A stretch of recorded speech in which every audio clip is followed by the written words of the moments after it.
আমার সন্তানের মঙ্গল আর অমঙ্গল প্রথমে কে বোঝে গো? মা। এই মা ডাকটা খুব ছোট ডাক, দেখো সব অক্ষর দুটো করে আছে, কিন্তু মা ডাকটা একটা। মা নামে সুধার ঝরে, মা নামে সুধার খরে, মা বড় সুধার সমান, ডাকিলে জুড়াই আই সে পড়া। মা ডাকার সঙ্গে সঙ্গে এই হৃদয়টা দুলে ওঠে। মা ডাকটাই এমন ডাক। প্রথমে মা বুঝতে পারে, দ্বিতীয়বারে বাবা। তা বাবা বুঝতে পেরেছে ছেলের কিছু একটা হয়েছে। যেই না বাবা বুঝতে পেরেছে, বাবা বলছে, হ্যাঁ রে খোকা, তুই তো জীবনে এত ঘামিস না, আজকের এত ঘামছিস কেন? সত্যি করে বল না বাবা, তোর কি হয়েছে? ছোট্ট ছেলেটা বলে উঠলো, বাবা আর মনে হয় তোমার সঙ্গে আমার যাওয়া হবে না। না না, তুই আমার সঙ্গে যাবি না, কার সঙ্গে যাবি? যাবো কি করে? এরা যেভাবে পা ধরে টানাটানি করছে, যে কোনো মুহূর্তে আমাকে দোকানের ভিতরে নেবে। খোকা, আমি বারবার বলেছিলাম তুই চুরি করতে গেলে ধরা পড়বি। সকাল হলে সবাই বলবে তুই চোর, আমি চোরের বাবা। এই অপবাদ আমি সহ্য করতে পারবো না।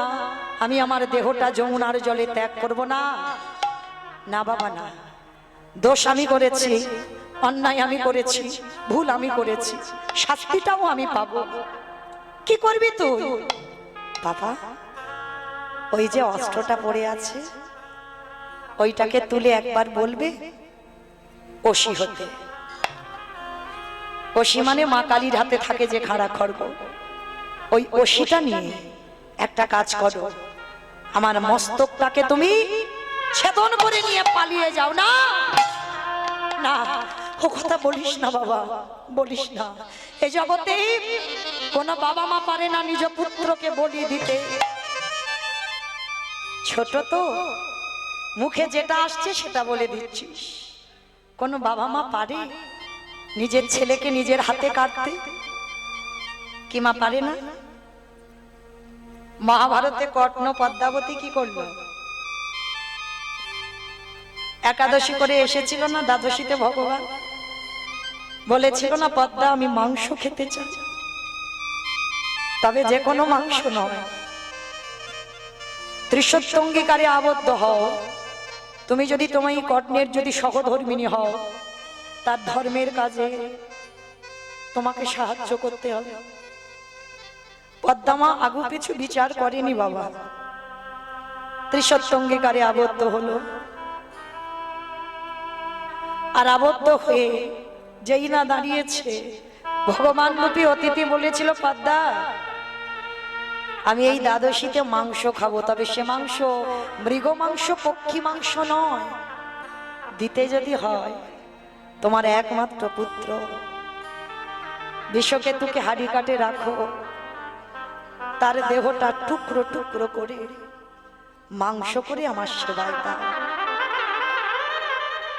পদ্মা বলেছিল, বাহ বা ঠাকুর বাহ,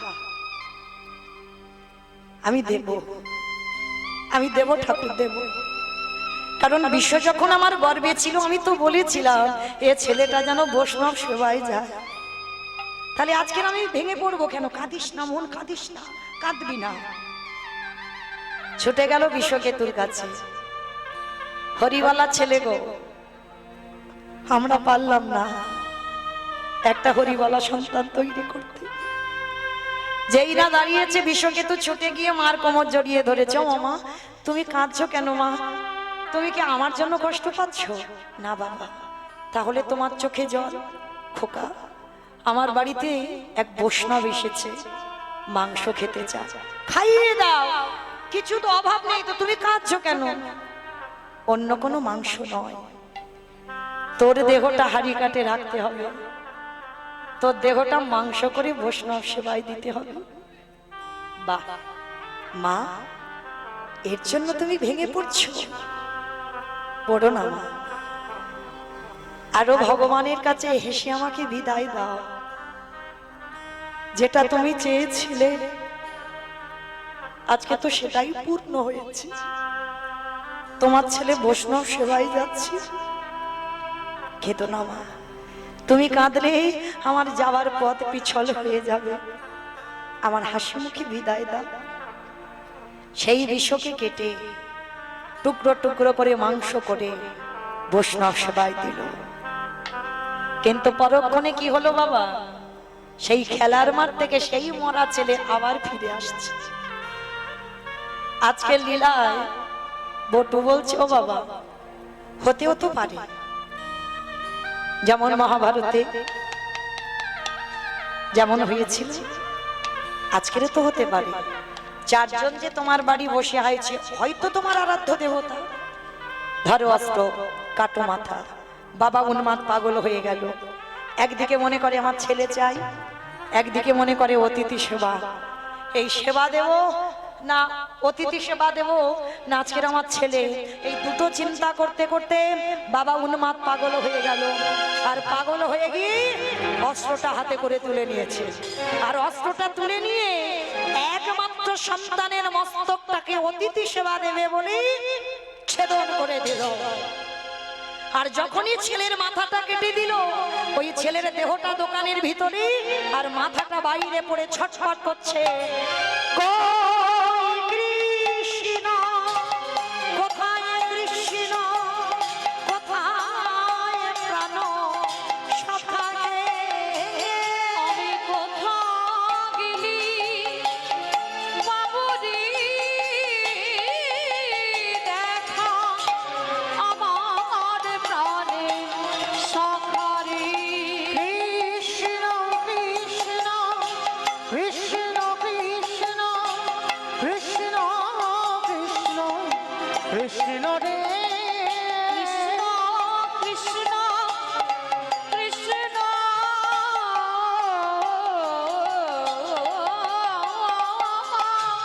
কৃষ্ণ কৃষ্ণ দেখা দে, দেখা দে, দেখা দে, দেখা দে। যেই না কাটা মুন্ডুটা ছটফট করে কৃষ্ণ কৃষ্ণ বলে, বাবা পুটলিতে করে বেঁধে, পাগল তো উন্মাদ, হাসছে আর কাঁদছে, কখন হাসে কখন কাঁদে। আর পুটলিটা নিয়ে ছুটতে ছুটতে বাবা বাড়ি যাবে। কিছুটা দূরে গিয়ে দেখে না কাটা মুন্ডু, কৃষ্ণ বলছে না, যা তোকে আর বাড়িতে নিয়ে গিয়ে কি করব। ছেলের মাথাটা নিয়ে বাবা যমুনার জলে ছুঁড়ে ফেলে দিয়ে। আর ওদিকে দোকানদার পাটা টেনে বাবা যেই না দেখছে গলায় যজ্ঞ সূত্র, এ তো ব্রাহ্মণের ছেলে। হ্যাঁ রে খোকা, চল, লোকজন জেনে যাবে আমরা ব্রহ্ম হত্যা করেছি। সময় থাকতে থাকতে এর দেহটা যমুনার জলে ফেলে দিই। বস্তা বন্দি করে দোকানদার দেহ দিল যমুনায়, আর বাবা মাথাটা ফেলে দিল যমুনায়। ভগবানের এমন লীলা, ভাসতে ভাসতে ভাসতে ভাসতে দুটো একই জায়গায় এসেছে। সন্দীপনী মনি ঘরে গিয়ে মনটাকে চেপে ধরেছে, কাঁদবি না, কাঁদবি না, এটাই তো তুই চেয়েছিলিস, তোর ছেলে বৈষ্ণব সেবায় যা, কাঁদবি কেন, অতিথি সেবা দে। রন্ধন করলো, ভগবানকে বসবার জায়গা দিয়ে ডাকছে। মনিবর তো জানে না ওটা ভগবান বলে, জানে সাধারণ বৈষ্ণব। আসুন, ভগবানের চোখে এলো জল। হায় রে, এমন ভক্ত আছে মরতে নিজ পুত্র বলি দিয়ে বৈষ্ণব সেবা। এ তো জানে না যে আমি ভগবান বলে, ও তো জানে আমি সাধারণ বৈষ্ণব। এত বড় ত্যাগ। আমি যদি ওর ছেলেটাকে না বাঁচাই, আমার ভগবান নামে কলঙ্ক রটে যাবে। ভগবান চাতুরালি করে বলছে, মনিবর দেখো, তোমার জোগাড় করতে করতে ভোর হব, চল স্নানটা করে আসি। ভোরে স্নানটা যমুনা থেকে করে আসি। একসঙ্গে মুনিবরকে ধরে নিয়ে গেল যমুনায়। আর যেখানে গেছে ছেলের কাটা দেহটার মাথাটা ভাসছে। আর বাবা পিছন ঘুরে দাঁড়িয়ে আছে, আর বারবার ওই মরা দেহটা এসে বাবাকে ধাক্কা দেয়। যত সরিয়ে দেয় আবার বাবার কাছে আসে। ভগবান অতিথি রূপে প্রশ্ন করছে, আচ্ছা মুনিবর, ভালো করে দেখো তো, আমাদের দিকে আসছে না, শুধু তোমার দিকে যাচ্ছে। আচ্ছা তুমি কি বাচ্চাটাকে চেনো? এক বাক্যে বলেছিল, আমি জানি না, চিনি না, কাদের ছেলে কেটে ফেলে রেখেছে, যা চলে যা, চলে যা। কত বড় ত্যাগ দেখে। ভগবান মনে মনে ভাবছে, আহারে, অতিথি সেবার জন্য নিজ পুত্রকে বলিদান দিল। কেঁদো না, আমি ফিরিয়ে দেব।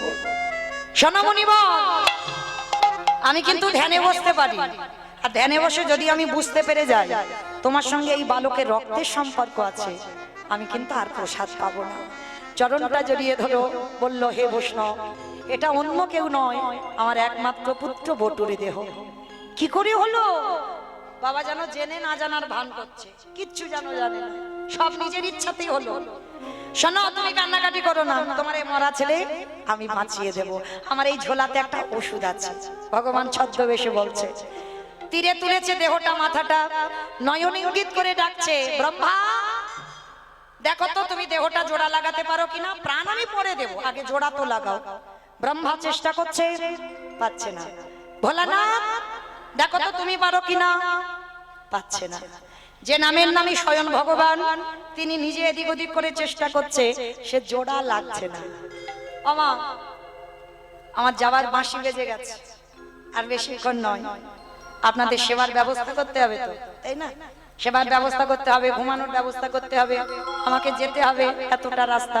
আচ্ছা, কিন্তু আমি কীর্তনের প্রারম্ভে বলেছিলাম যে কীর্তনের শেষে আমার দুটো প্রশ্ন থাকবে, উত্তর নেব তারপরে যাব, না হলে যাব না, বলেছিলাম তো। এবার উত্তরগুলো দেন, ঠিক ঠিক ভেবে দেবেন, কেমন? ব্রহ্মা বিষ্ণু মহেশ্বর কেউ পাচ্ছে না কাটা দেহ জোড়া লাগাতে, আর কে বাকি আছে? ও বাহ, নারদ। নারদ বাকি আছে। ভগবান বলছে, নারদ তুমি দেখো। বলে, ঠাকুর তোমার কি মাথা খারাপ?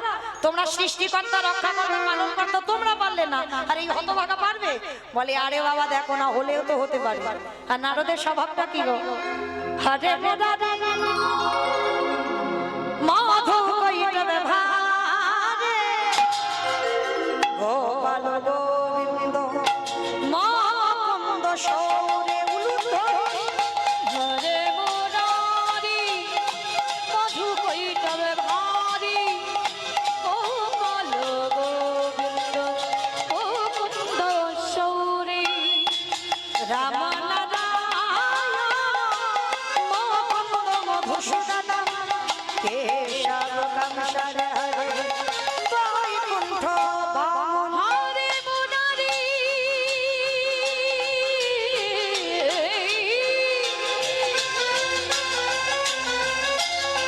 হরে মুরারি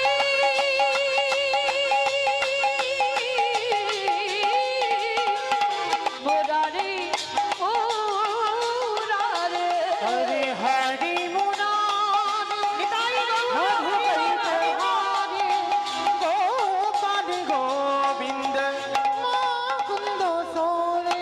নারায়ণ নারায়ণ নারায়ণ। এক হাতে দেহ, এক হাতে মাথা নিয়েছে, যেই না এক জায়গা করেছে, সঙ্গে সঙ্গে আঠার মতো দুটো আটকে গেছে। যেই না আটকে গেছে, নারদ মুনি তো ছমকে ও ঠাকুর, ঠাকুর আজকে আমি জোড়া লাগাতেই লেগে গেল, এটা কি করে হলো ঠাকুর? বলে, নারদ মনে করে দেখো ত্রেতা যুগের কথা, যেদিন সীতা মাকে উদ্ধার করব বলে ওই হনুমানের দল, ভল্লুকের দল সবাই সাগরে একটা করে পাথরে ফেলে, আর সেই পাথরগুলো জলে ভাসে। বাবা, আর যার বউ চুরি হয়েছে সে কিচ্ছু করছে না, একটা সম্মানের ব্যাপার, আবার ভয়। ওরা ফেলছে ভাসছে, আর আমি ফেলছে যদি ডুবে যায়। ভাই লক্ষণ, হ্যালো, কটা বাজে ভাই? 12:15 বাজে, 12:15। কটা বাজে? 11টা। 11:48। হ্যাঁ, সময়ের কি জ্ঞান ভাই? না না না না, আমি বলছি না তো, রামচন্দ্র বলছে, আমি বলবো কেন? আমার যেন তোমরা কেউ ভুল ভেবো না যে মৌমিতা টাইম জানতে চাইলো, আমি নয়, রামচন্দ্র বলছে লক্ষণকে কটা বাজে। বলে 12টার কাঁটা যায় যায় বাপ। বলে দেখ তো সব ঘুমাচ্ছে কিনা, চারিদিকে দেখছে বাবা সব পরিশ্রম হয়েছে, ঘুম ঘুম ভাব। এইবার রামচন্দ্র কি করেছে, বেলা 12টা বাজতে যাচ্ছে, ছোট নুড়ি একটা পাথর নিয়ে, রাত ওই দুপুর বেলা একটা নুড়ি পাথর নিয়ে একেবারে সাগরের কাছে গিয়ে, আর যেই না ফেলেছে বাবা পাথরটা সঙ্গে সঙ্গে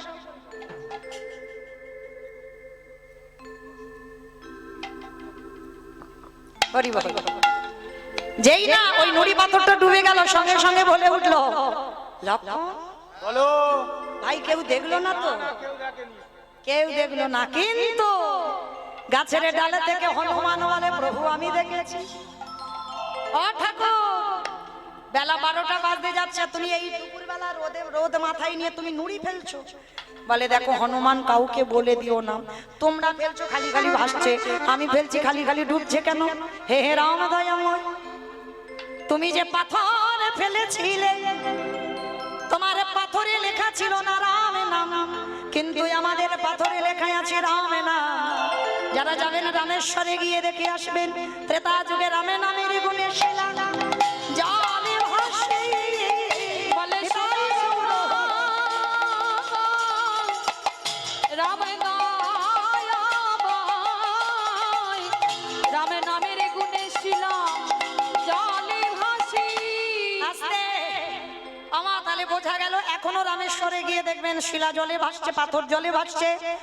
এইবার ফিরে আসেন লীলায়, নারদ বলছে ঠাকুর বুঝতে পেরেছে, ত্রেতা যুগে রাম নামের গুণে শিলা ভেসেছিল, আর আজকের আমার নামে কাটা দেহ জোড়া লেগেছে। ঠাকুর একটু দাঁড়াও, যাব আর আসবো। নারদ তুমি কোথায় যাচ্ছ?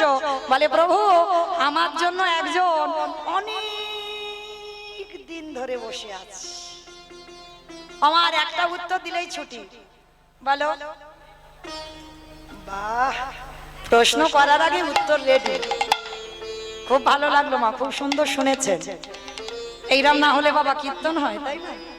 ভালো লাগলো। তাহলে সেই মর্তদামের মা লীলার প্রথমে যে প্রশ্নটা করেছিল, কীর্তন শুনলে কি হয়, গাইলে কি হয়, ভগবানকে ভক্তি শ্রদ্ধা করলে কি হয়, একাদশী করলে কি হয়, ভজন সাধন করলে কি হয়, যে মা জিজ্ঞাসা করেছিল সেটা সাধারণ কোনো মা নয়, দেবী দুর্গা যোগমায়া। ভগবান মার চরণ ছাড়া কোনো লীলা পূর্ণ করতে পারে না, মাকে আশ্রয় করতে হবে।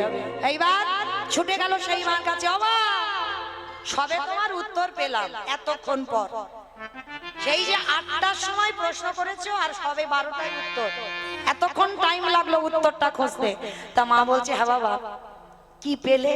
বলে শোনো মা শোনো, নাম যদি বলার মতো বলা যায়, নাম যদি শোনার মতো শোনা যায়, ভগবানকে ভজনের মতো যদি ভজন করা যায়, তাহলে নামের গুণে শিলা জলে ভাসি, নামের গুণে বোবা কথা বলে, নামের গুণে ঘোড়া হেঁটে চলে, নামের গুণে সংসারের অমঙ্গলে দূরীভূত হয়, এতগুলো জিনিস হবে। কিন্তু নাম শুনলে হবে না, নাম গাইলে হবে না।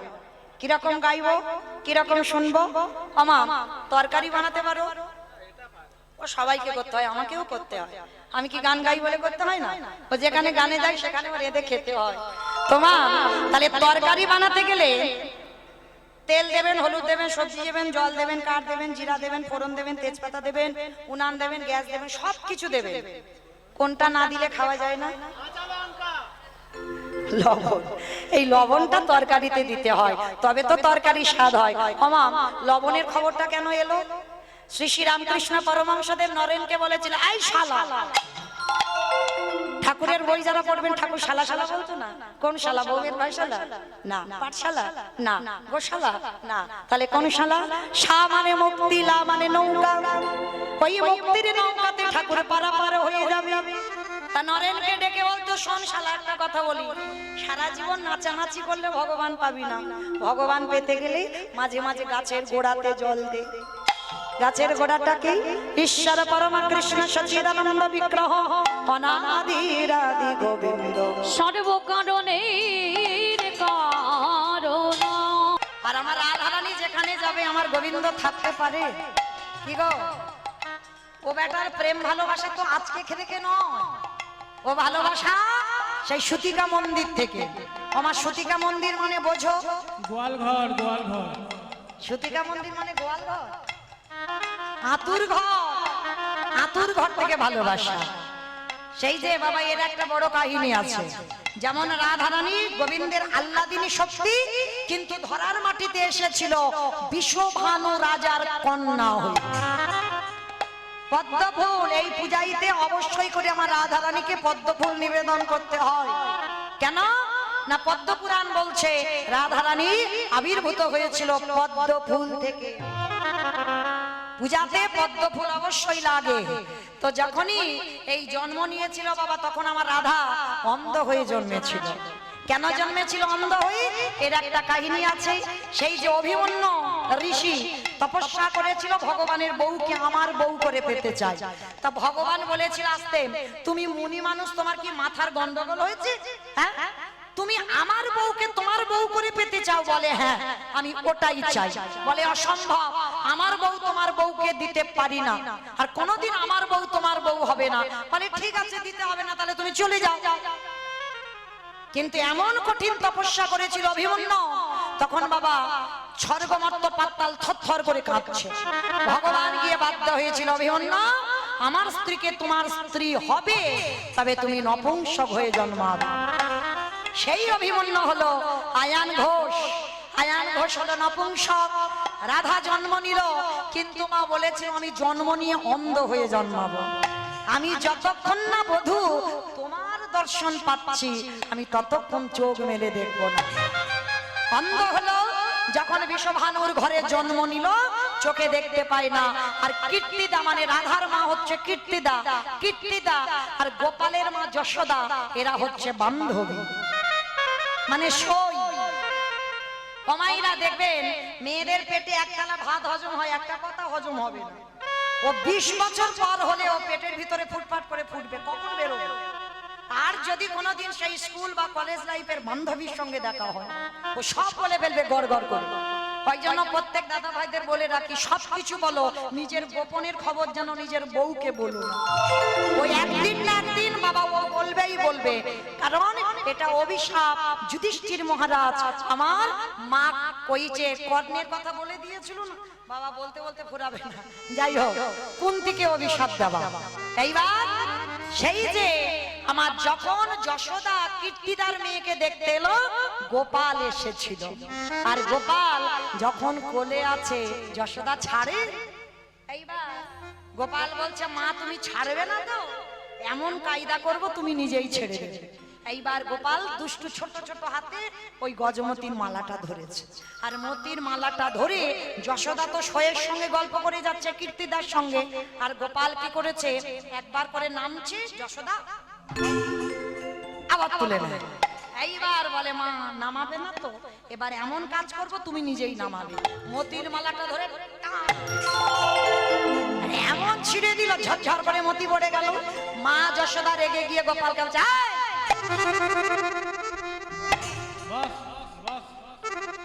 এই জন্য তোকে আনতে চাই না, চুপ করে বস। গোপালকে বসিয়ে দিয়েছে। আর মা কি করছে,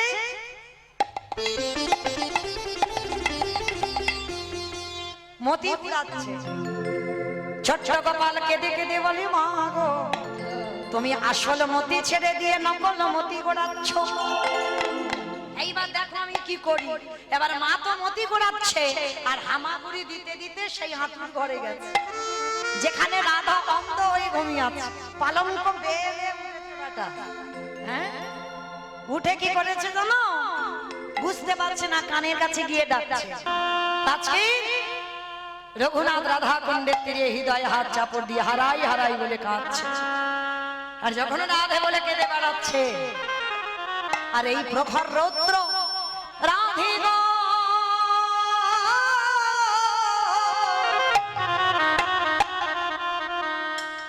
ওগো আমার কৃপাময়ী, ওগো আমার প্রেমময়ী রাধে, ওগো রাধে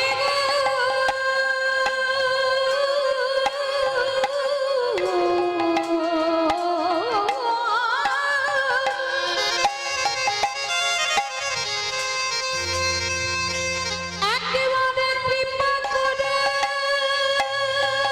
করুণা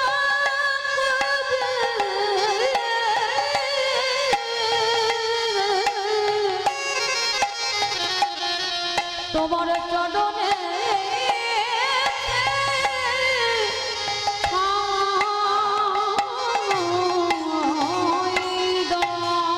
প্রখর রোদে মাটিতে শুয়ে আছে। আর রাধা রানী এসে নিজের উড়ানিটা নিয়ে রঘুনাথের ছায়া করে দাঁড়িয়েছে। রঘুনাথ পিছনে তাকিয়ে দেখছে এক সুন্দর রমণী। কে মা তুমি? সে কি রে, আমার এত ডাকিস, আমায় চিনতে পারলি না?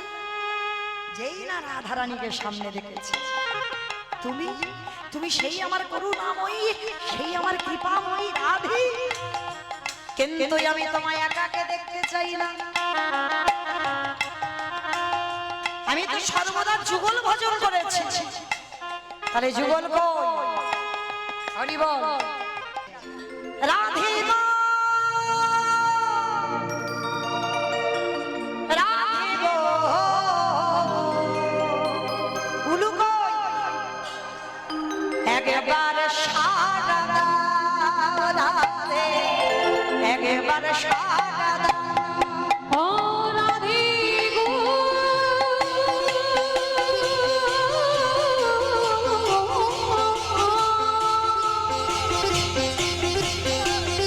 রাধে গো,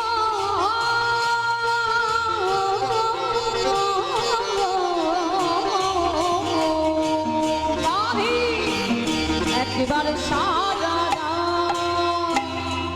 শোনো রাধে, তোমার আমার প্রেম, শোনো গাম্ভীর্য শালিনী রাধে, গাম্ভীর্য সাহানি রাধে, কৃষ্ণ প্রেম প্রদায়িনী রাধে, ও কৃষ্ণ প্রেম প্রদায়িনী রাধে, প্রেম সাগরের মরালিনী রাধে, ও প্রেম সাগরের মরালিনী রাধে, প্রেম সমুদ্রের সমুদ্রিনী রাধে, ওই প্রেম সমুদ্রের মরালিনী রাধে, রাধে গো,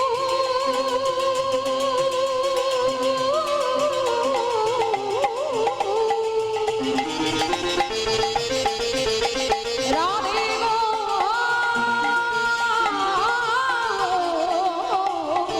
রাধে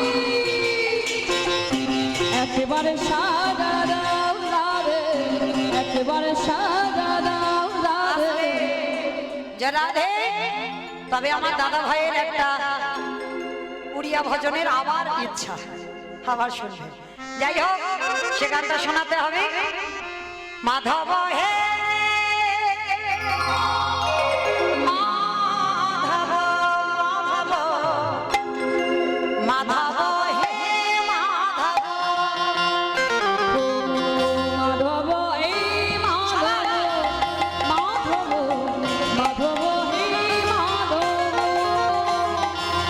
মাধব হে মাধব, মাধব, মাধব হে মাধব, মাধব হে মাধব, মাধব হে মাধব,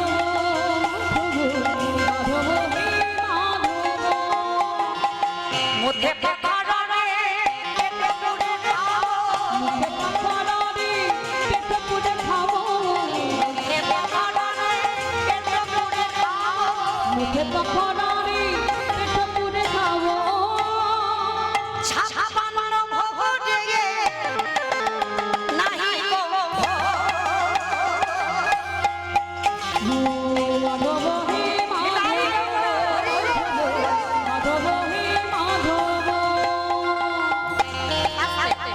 আমাইরা পকড়রে মানে কি গো? পকোড়া পকোড়া পকোড়া, পান্তা ভাত। পকড়রে মানে পান্তা ভাত। আর জগন্নাথে কত রকমের ভোগ রান্না হয়? 56। তো এক ভক্ত গিয়েছে, জগন্নাথ তোমার 56 রকমের রান্না আমার চাই না, আমি যতদিন বাঁচবো আমি যেন পেট পুড়ে পান্তা ভাতটা খেতে পাই। আর একটা চাওয়া ছিল, কি চাওয়া? ঝাঁটি মাটি ঘরে রেখো মোর সুখে, মাটি মাটি ঘরে রেখো মোর সুখে, ঝাঁটি মাটি ঘরে রেখো মোর সুখে, ঝাঁটি মাটি ঘরে রেখো মোর সুখে, মানে আমার একটা মাটির ঝোপ হলে হবে। আর কি চাও? রাজ্য মহল রে নাহি গো মাধব হে মাধব, এটাই হলো হরি হরি হরি। হে মাধব,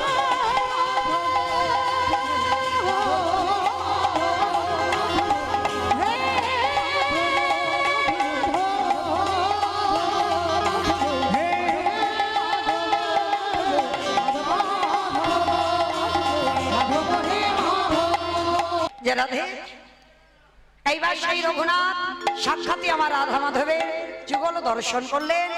আর সমস্ত ভক্তরা সবাই ঘেরি বেরি হয়ে আমার সাক্ষাতে শুধু রঘুনাথ দাস একা নয়, সেই রাধা কুণ্ডের তীরে আমার রাধা গোবিন্দের যুগল মাধুর্য দর্শন করলেন।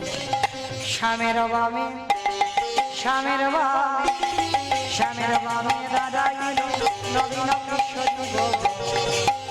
ও শ্যামের বামে দাদা মেরে বাবি দাদা দিল নবীন কৃষ্ণজি গো। শ্যামের বামে দাদা আদি ললিতা বিশাখা নদী।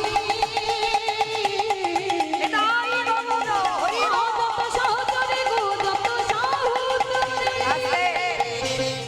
আমাইরা সবাই দেখি যাওয়ার সময় আমার বিদায়, এখান থেকে অনেক দূর যাবো, বাঁকুড়া যেতে হবে। তো চলেন একবার প্রেম সে দুটো বাহু উত্তোলন করেন একবার দেখি সবাই। সবাই আমার দাদা ভাই ভাইরা যারা আছেন দূরে দাঁড়িয়ে সবার চরণ ধরে নিবেদন, সবাই কি তোলে একসঙ্গে সবাই প্রত্যেকে বলবো কেমন? পদ্মের পাতা হে পাতায় দিচ্ছে ও পাতে পাতায় পাতায় দিচ্ছে গড়তালি।